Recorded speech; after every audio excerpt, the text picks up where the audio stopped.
So welcome to WTF Stories and Advice. I'm Caroline Cranshaw. And I'm Daryl Gove.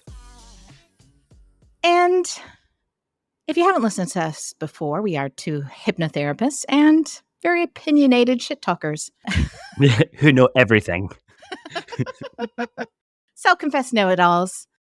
But we also like to discuss things and do it in a way that hopefully doesn't offend everybody. Though we do still offend people, obviously. And today, I really wanted to talk about an event that happened last Saturday. Oh my gosh, I watched that dinner party at Married at First Sight as well, and I was shocked at the behavior of some of the contestants. Is that what we're going to talk about? No. No. We are going to talk about an event that was held in Auckland, New Zealand, where we both reside, though we are both expats and New Zealand citizens. So I think we have a nuanced point of view, hopefully. But there was an event on March 25th held in Auckland, and a woman named, she goes by Posie Parker, but her real name is Kelly J. Keene Minshall. And Kelly J. is what she calls a women's rights activist.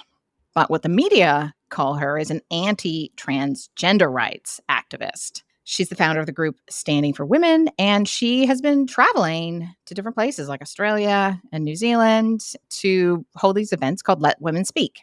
I was in Melbourne last week. Just before she arrived in New Zealand, she was in Melbourne. And I could hear, just whenever I was at the traffic lights, everybody was talking about her. So it was quite a hot topic there as well.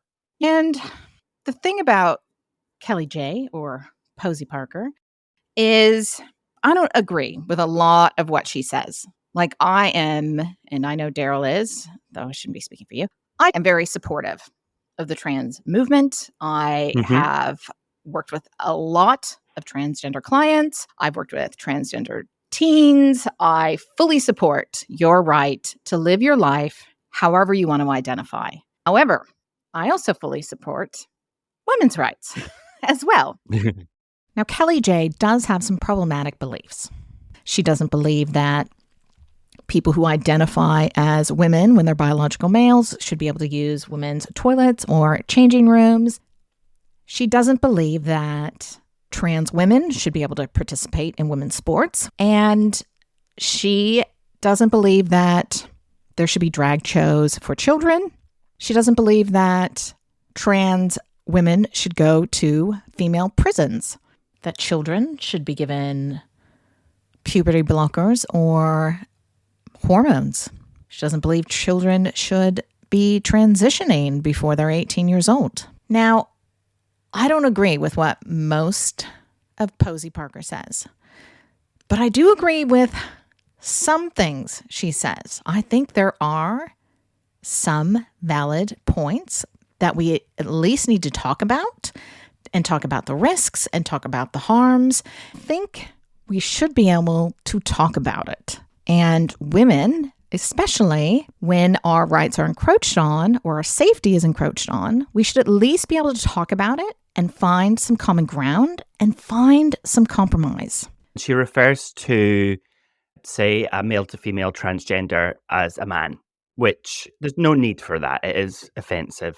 And if I can just interject something briefly as well, it's something that really upset me growing up being gay was when people say, live your life however you want.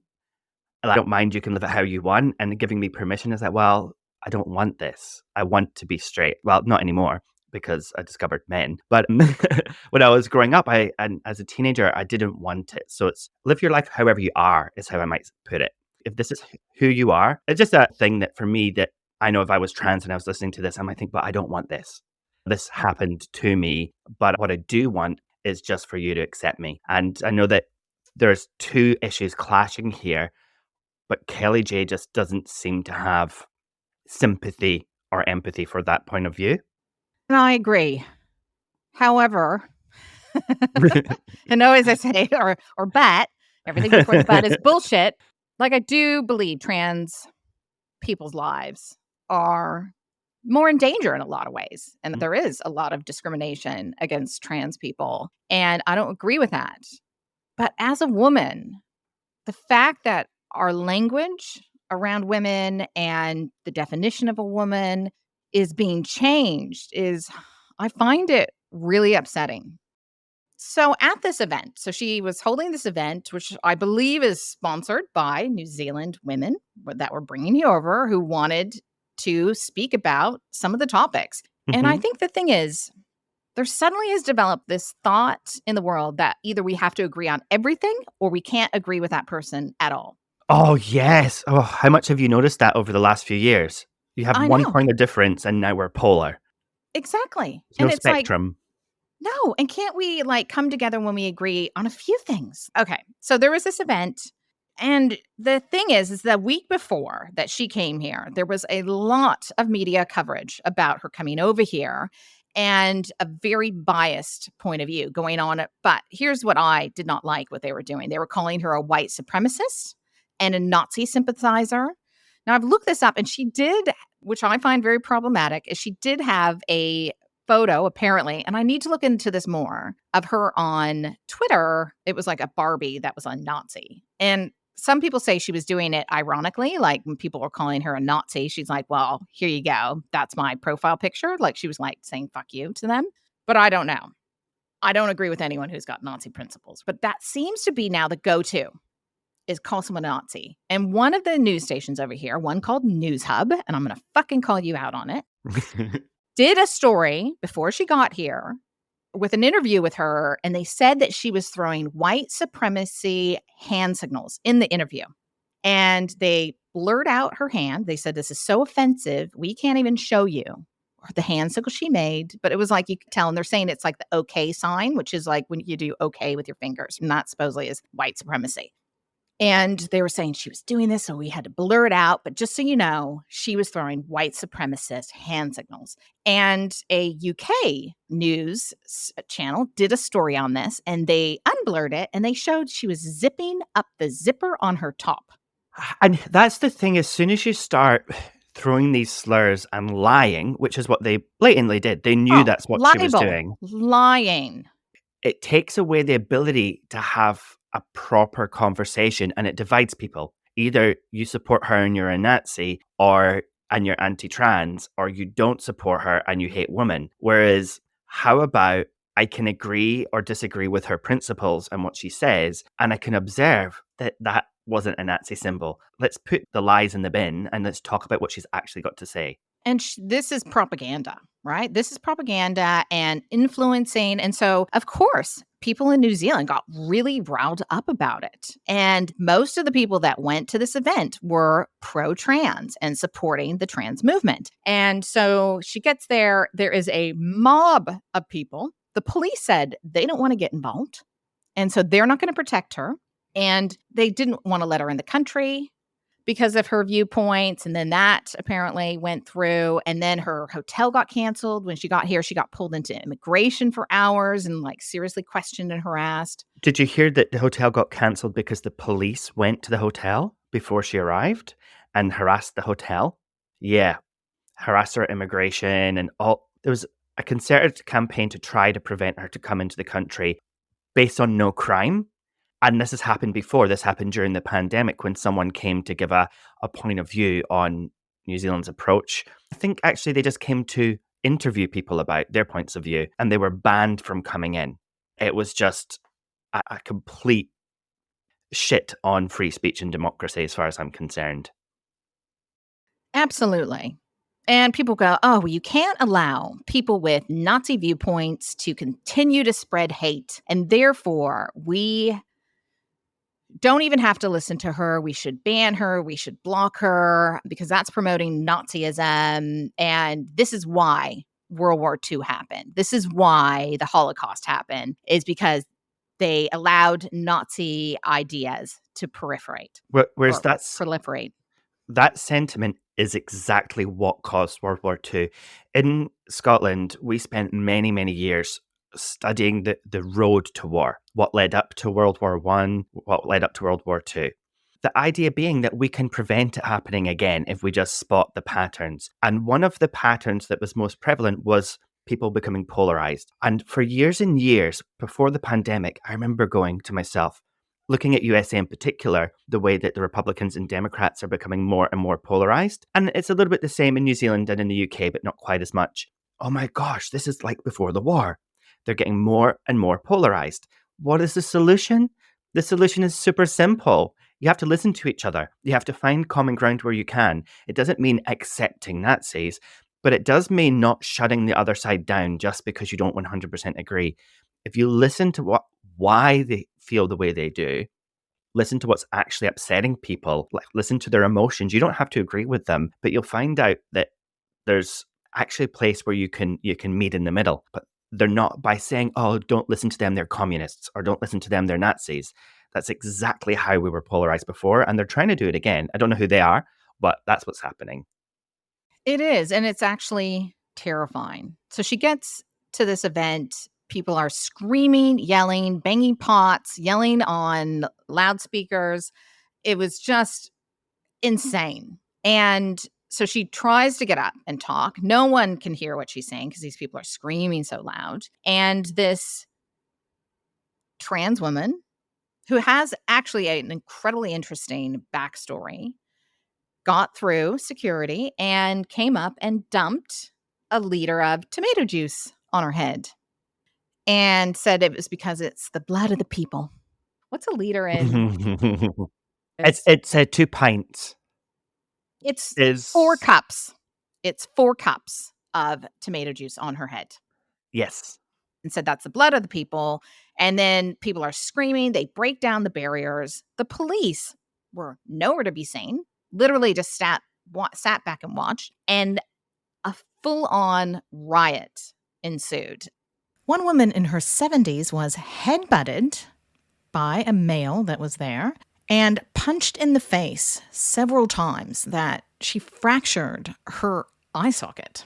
But lots of other women were injured. Really? Oh, yeah. Oh, I didn't know that. Her eye Shit. socket is fractured. This trans activist was punching her in the face. There were several people very badly assaulted by these trans activists. A lot of the LGBT community came out in support, but again, whipped up by frenzy and whipped up by lies. I mean, the title of her hashtag is "Let Women Speak." It's not "Stop Trans People and Let's Be Bad to Them." She just wants to be heard, right? So yeah, so shit, carry on.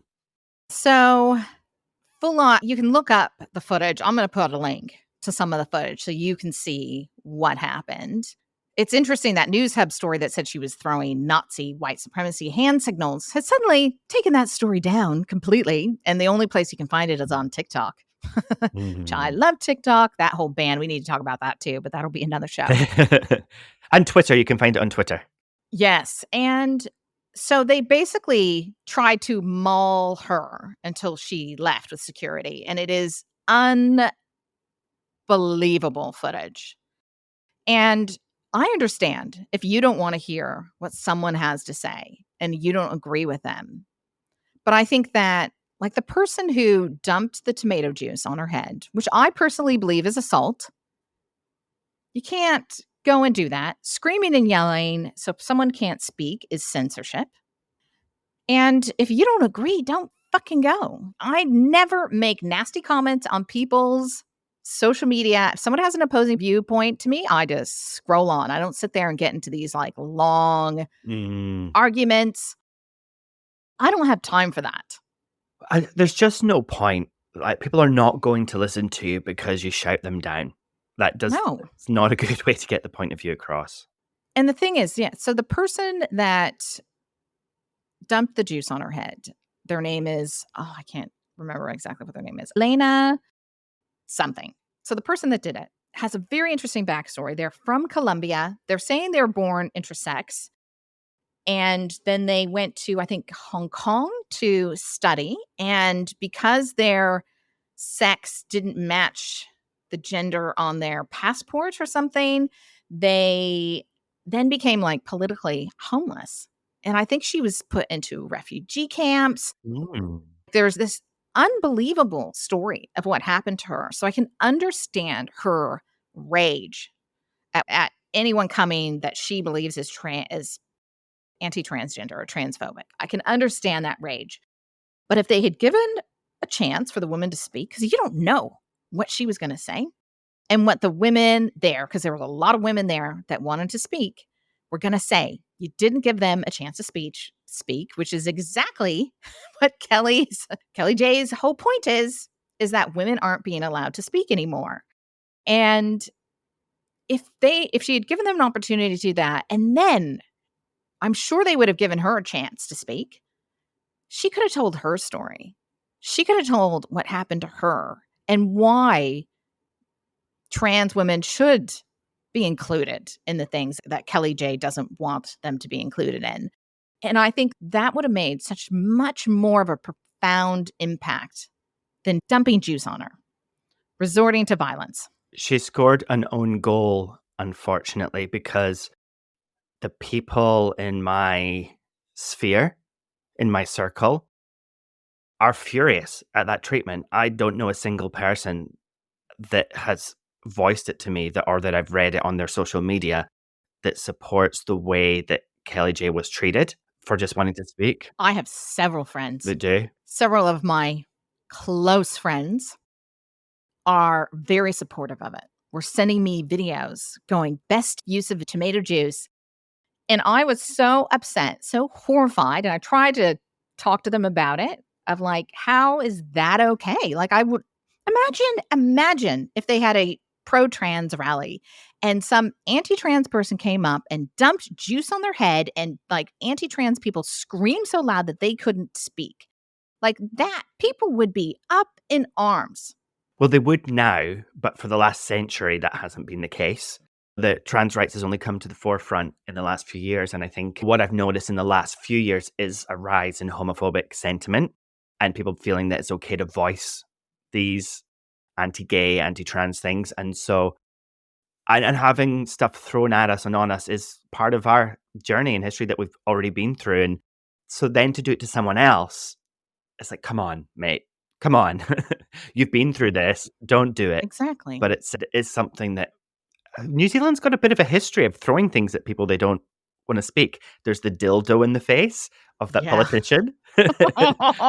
And that again, I know people are like, oh, well, the person who threw that dildo, I can't remember who the politician was. This was a few years ago now, wasn't arrested. And I'm like, well, I think they should have been. What if it broke his nose or gave him chlamydia because it had a in his eye?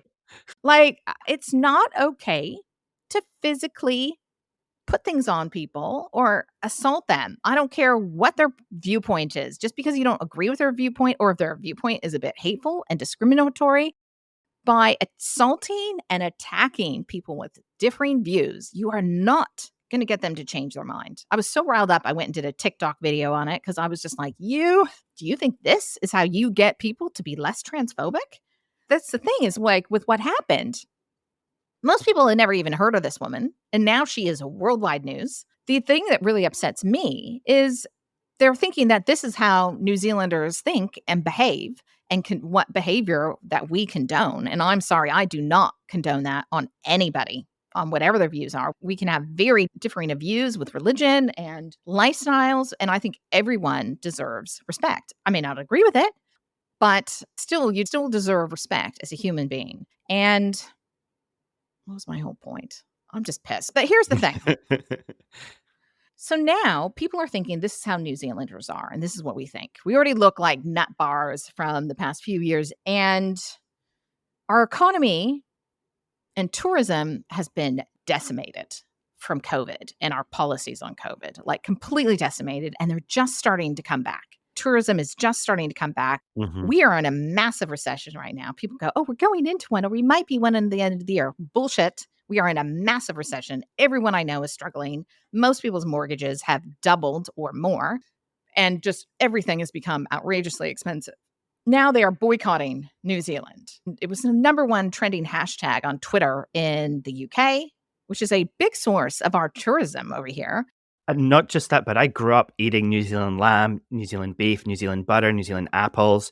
It all came through, and we'd always be like, "Oh, it's from New Zealand. It's healthy, clean green." And so they're saying boycott the produce as well. The wine, the produce, Mhm. and the people, the trans activists that really don't seem sorry at all. They're like, good. We don't want those people coming here and buying our products anyway. And I'm like, oh, sweetie, you don't understand how the economy works, do you? Do you understand what makes this country go round? It's our exports and tourism. Those are our biggest sources of income. So if you think that that's fine, that people don't want to come here because they don't agree with you and how you handle things, well, you need to get an education. And here's what I think.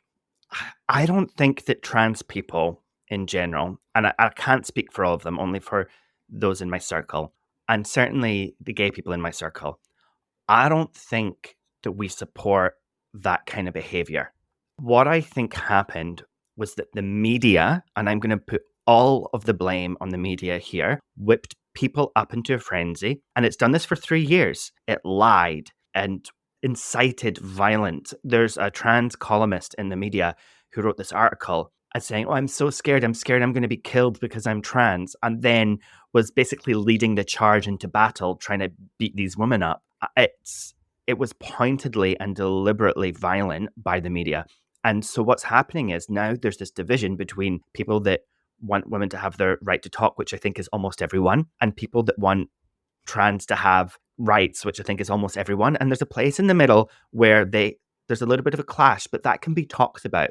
That can be worked through, but not if the media says, well, if you even want to talk about it, then you're anti-trans or you're anti-women, whatever side it takes. And the media is deliberately causing division.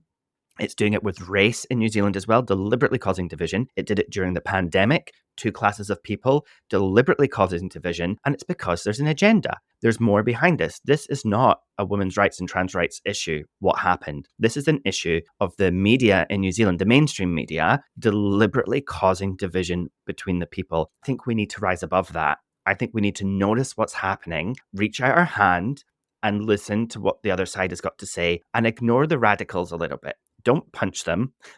Just ignore the radicals and let's just get the moderates to just meet in the middle and have a nice little cup of tea. Because if you didn't know, a cup of tea is the solution to all problems. There's no problem too great or too grave that cannot be much diminished by a good cup of tea. So let's have a cup of tea and we'll talk about trans rights and women's rights. And I think the thing is that this has just confirmed people's fears. Mhm. The people that were already anti-trans or transphobic, this has confirmed their belief. This has confirmed their bias, and they're gonna double down. And Be- so I think it set back the trans movement. It has, because what they were worried about, and if we listen to people's genuine concerns before we judge them, they're worried that a man, it's getting to the point where you don't even have to be trans. A man can put on a dress, go and use the women's toilets, even though he's a male who identifies as a male, but can just say, "Oh, I'm a woman now," and can go and perv on their children. And that's an uncomfortable thought. And that's where this is going. This is where it's gone to a degree. That's a genuine concern. But if we look at it, imagine all trans people are like that, that's also false. But by being violent and punching people, these trans women are not looking like women. It's No. masculine. It's a masculine behavior generally to go and punch. I'm not saying that women aren't violent. 20% of the violent crime in New Zealand is from women, apparently. But it's 20%, are you sure? yeah, some statistics got put up after Marama Davidson said at the end of this rally, there was a New Zealand politician said, "I know where the real violence is. It's white men, white cis men." Cis men. Yeah, so white non-trans men. And what? So then somebody published the statistics and said, "Well, no, actually, here is who commits the crime." And I was surprised at how many women were represented in violent crime. I was very, if that was correct, and it may not have been, but however, maybe we can agree that 20% even seems really high because we don't, as a society, associate women with violence. We associate men generally, whether it's true or not. We think, hey, men are violent, and so not to say that women can't be or shouldn't be. This is not me making a judgment. It's just an observation of society. And if we have men transitioning to women, punching women, that is not good for anybody. It's not a good look. It really isn't. And they're saying that if we say as women, we want safe places. I don't have a problem sharing a bathroom with transgender people. I don't particularly want to see a penis in the women's dressing room Mhm. or changing room at the gym. And I'm sorry if you think that's transphobic, but I just don't. And I don't have anything against penises belonging to women or men. I didn't know the most offensive thing you could say is women don't have penises these days, but who saw that one coming, right? I mean, come on. But Talking about penises, what's the name for that useless bit of skin at the end of a penis? a foreskin? A man. Oh. Oh, no, exactly. Sorry. I think men are great, obviously. I think men are great too, but I don't like that without our consent, language is being changed around women. The Mhm. definition of what a woman is being changed. Mhm. I don't like being called cisgender. I really don't fucking like it. And that does not make me transphobic. I am not transphobic. I just don't like the term. Growing up, if you called someone a cis, it meant they're a sissy. And people go, oh, well, it's spelled different. And I'm like, well, it sounds the fucking same to me. I just don't like it. Like in a lot of languages, cis means disgusting. Does it? Talk to Oh. anyone from South Africa. Cis is disgusting. And so South Africans especially find it highly offensive. And what I find so interesting is they're like, oh, well, you're transphobic if you don't want to be called cisgender. And like, that's your problem. That's your label. And I respect your right and your pronouns and what you want to be called. Like, if you don't want to be called whatever it is, if you don't want to have the pronouns of the sex that you were born with, I will respect that. Whatever you want me to call you, once you've informed me of that, I will totally respect that. So here's the thing. If you spoke to maybe the average trans person or gay person, probably they would think, that's fine. You don't like cis. Just call you a woman. Fine. No problem. Whereas what you do have is the radical activists on the edges of both sides who are going to say, well, if you don't like this, it's bad. It's either you accept everything, the whole agenda, which by the way, who does the agenda even come from? But unless you accept everything, you're anti-trans. And that's not the case. You can be open to, well, educate me. Why is it important? Like, I'll listen to you. Why do you think that I should accept this way of you referring to me that I don't like? And that opens up a debate and a discussion. And at the end of that, you may keep your same opinion or you may change your mind. But being villainized because you have that point of view, it's not going to help anyone. When I was thinking about the problem of men, which is a bit of a tangent, keeping the toilet seat up because it's something that people always moan to me about. You know what the solution to that is? What? Transsexualism. Women should be happy with all these trans because now there'll be much more people putting the toilet seat down. The whole toilet seat debate. I'm sorry, but if you flush a toilet with the lid up, you are spraying fecal matter and bacteria all around that room. Get a lumens light or whatever that light is and put it in a bathroom where people routinely. I put my toothbrushes through dishwashers all the time because finding out how much bacteria sprays through the air and people are like, oh no, you should just leave the seat up. It's a hygiene issue for me personally. Yeah, I suppose it is. I was just trying to lighten it up, but would you like to hear a joke? Wi- Yes. Women's rights. Oh. Oh no. Well, that's the thing. It's like, here's the thing. The gay community who's really support the trans movement, right? And it's been women who've supported the trans movement. And now I feel like we're being slapped in the face a little bit, and not with the fact that people want to be transgender or be in the same spaces, or I don't care what sex you want to identify with. I don't care what toilet you want to use, as long as I don't have to see your ding dong hanging out. I've worked with so many women that are traumatized, that don't want to be around men. Well, look at it from the other point of view, though. Imagine that you are a woman. You feel like a woman in every way. That's who you are. But you got this penis and it feels wrong from the day you were born. It just doesn't feel right. And you get into your 20s, 30s, 40s. You've been abused. You've been bullied. You've probably been kicked out of home. You've lost your friends. You've been suicidal. And finally, you get brave enough and you come out. Coming out as gay is fucking hard. Even today, coming out as trans must just be hideous. So they come out, they transition to a woman, Now what they're going to do, they're wearing a dress, they got the boobs, they're a woman, they're living as a woman. Are they going to walk into a man's bathroom? I don't expect that at all. I don't have a problem sharing a bathroom with you. But when it comes to like changing rooms and when nudity is involved, I think that it's triggering. And maybe because I grew up in San Francisco, I was Hmm. basically raised by gay men and drag queens. My mother, that's all she hung out with. And like, seriously, more than 50% of my friends are gay. Like, I have always supported, I have marched for gay rights, I have marched for trans rights, but I also have had several, I can't even count, like probably 4 or 5 incidences where, and I don't think they're true transgender, but men in dresses flashed me, groped me, Hmm. were inappropriate with me, scared me, and when before I was even 18. And these experiences are valid and they're not listened to by the other side as well. But here's where I think everybody needs to just take 2 hours and go and watch To Wong Fu. Thanks for everything, Julie Newmar. Yeah, great movie.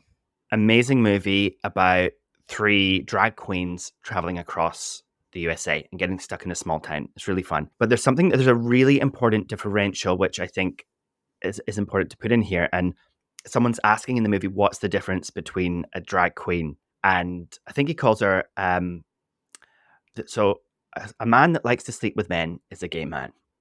A gay man that's got far too much fashion sense for one gender is a drag queen. A Yep. man that wants to live as a woman because they feel like a woman inside is a transsexual. And you, my dear, are a boy in a dress. So say you're not any of those, you're just a boy in a dress. And so there are men, let's call them straight men, who put on a dress because they get sexual gratification. They are able to go undercover as a trans person, live in the community, say that they're trans, and grope people. What you probably wouldn't have is a genuine male to female transsexual who feels like a woman going out and groping people. Not that it couldn't happen. Anybody can grope anyone, and people do it all the time. But I guess there are people who are sexually violent, that rape, that grope. That happens in every community. And there are people that will pretend to be something to get away with something. And then you've got just, even when it comes to drag queens, there's this big anti drag queen kind of sentiment now because genuinely you do have these drag queens flashing their penises at children in libraries.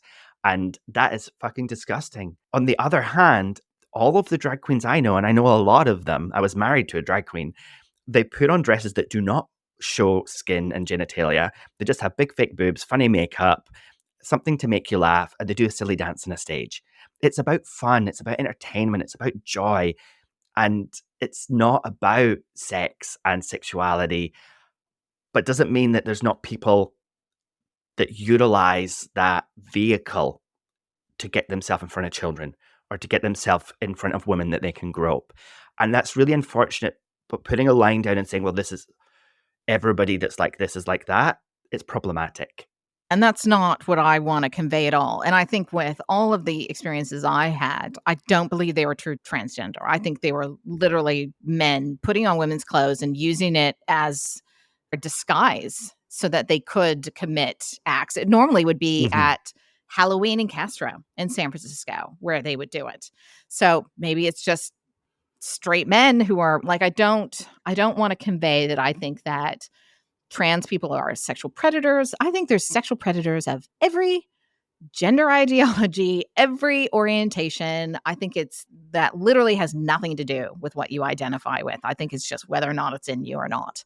And it's the same with Posie Parker, right? So she comes across to New Zealand and some Nazi joins the crowd. Or this happened in Melbourne. Some Nazis, nothing to do with her, joined that crowd. Suddenly that whole crowd is labeled as Nazi. See, the problem happens on both sides. And when both sides don't see that, that's hugely problematic, eh? It is. And but the fact that we can't talk about what women's concerns are is what really gets me. I am a big advocate of free speech, and I think free speech goes always. And people have been, you should see the comments on my TikTok video. Oh my God. People are still arguing. I filmed this on Sunday, Yeah.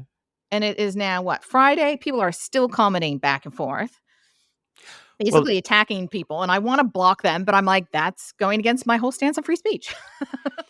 look, why don't we see if we can agree on something, right? Because there is a fundamental difference between men and women. And that is when women say, smell this, it usually smells nice. Man says, smell this, it's usually a fart or something. Exactly, exactly. And my concern, this is the one that really gets me more than anything else where I have a real problem, and that is trans women participating in women's sports. I Yeah. On a general level, fine, bit of fun, fine, but when you're getting into the top tier and the amount of I mean, women don't get as much chances in sports anyways, Hmm. but the fact that they are like Leah Thomas, the transgender swimmer, and I was a competitive swimmer. There is no way in fucking hell I could have ever beat a man swimming who trained as me. I can beat a man swimming who doesn't train as a swimmer, done that lots of times, but when it comes to someone who trained as much as me, no way in hell. And you cannot deny that biological males, or if you have XY chromosomes, that there is a physical advantage. The men are stronger, they've got more testosterone, they have more muscle mass. There are some women that can beat biological males, but it's not the norm. And it takes away opportunity. It takes away, to me, it makes a mockery of it. And again, from the other side, what the hell are they supposed to do? And I mean, for me, it's a simple solution: create a third category, a trans category. Done. Yeah, Just do it. But it's an area that I feel that if we wade too deeply into every area of it, it could look like we're attacking, and we're not. I think it's what we're doing is talking about something because it should be okay to talk about something.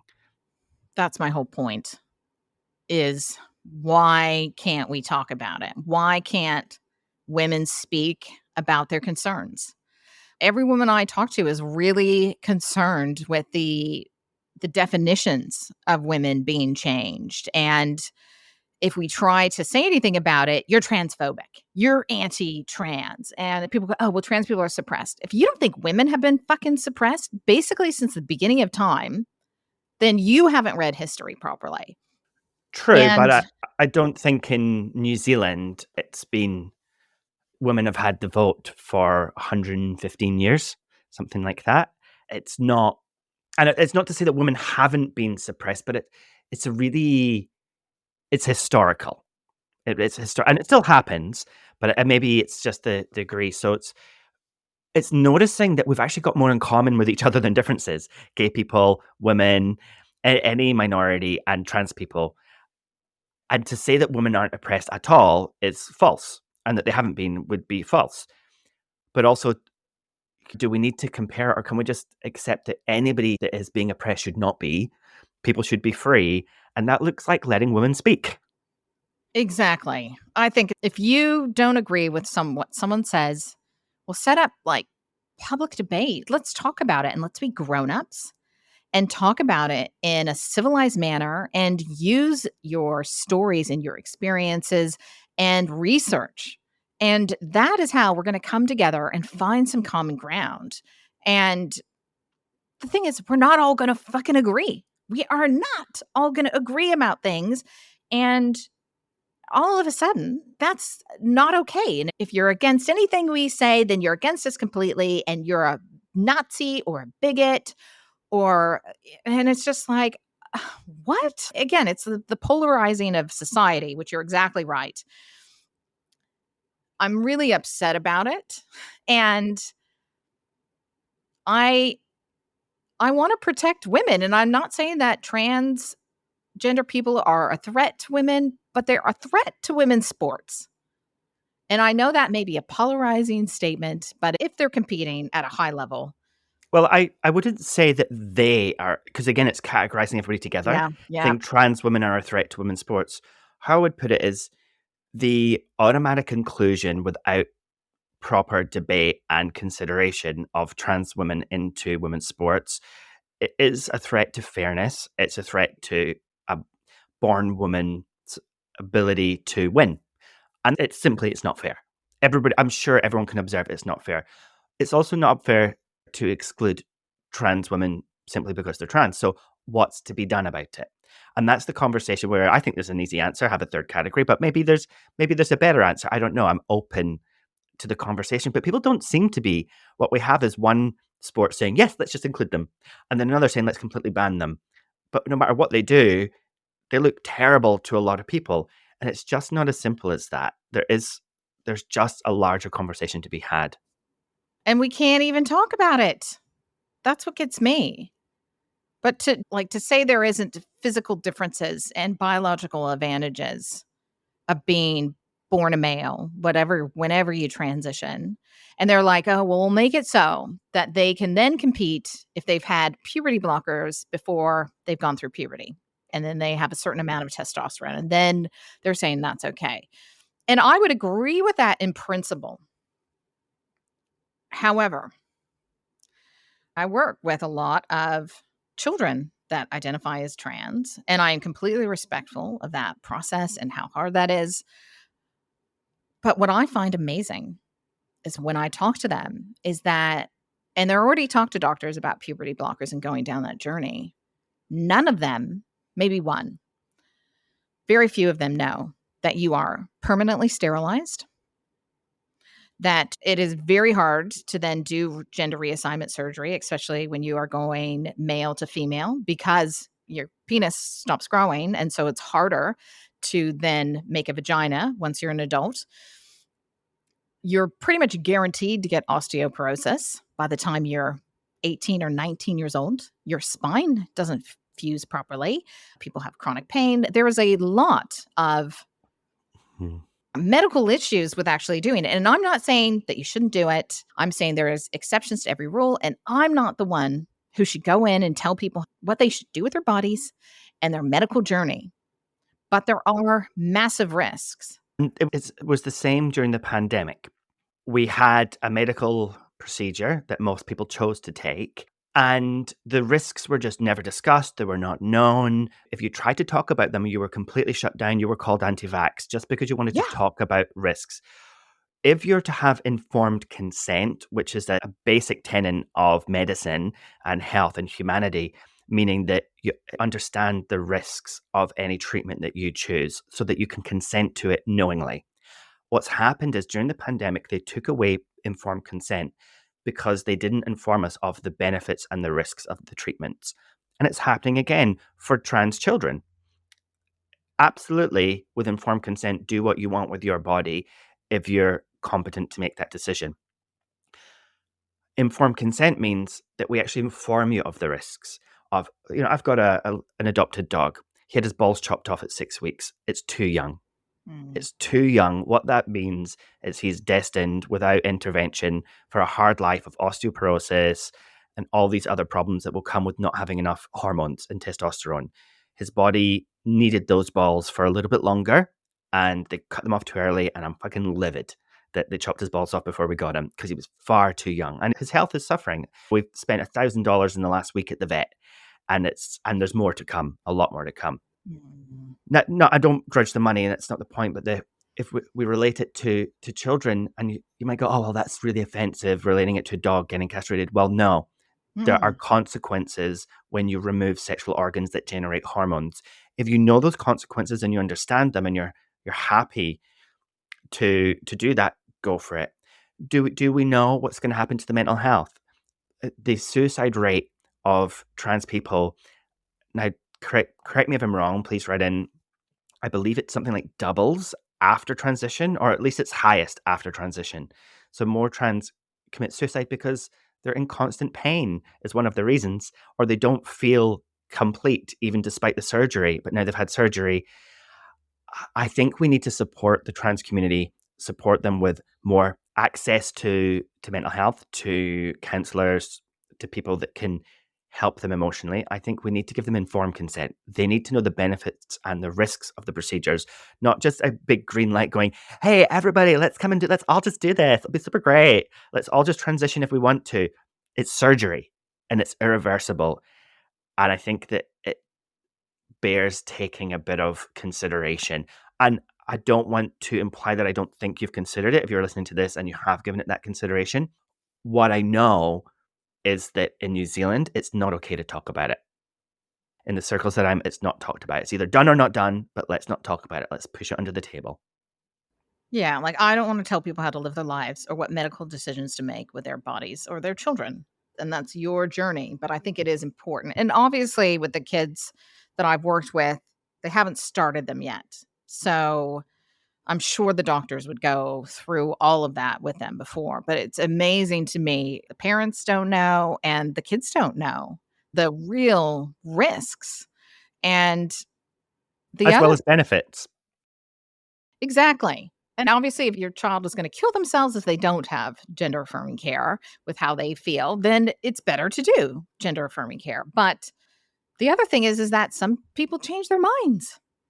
Yes, and they detransition later on. Yeah. Hey, why are T-Rex unable to clap their hands? Why? Because they're extinct. Okay. Are you just trying to lighten this up because it's so fucking heavy? No, I'm just always like this. Okay. I'm sorry. It is if you're still listening, bless you. I just think that we just need to be able to talk about things, and women should be allowed to voice their concerns.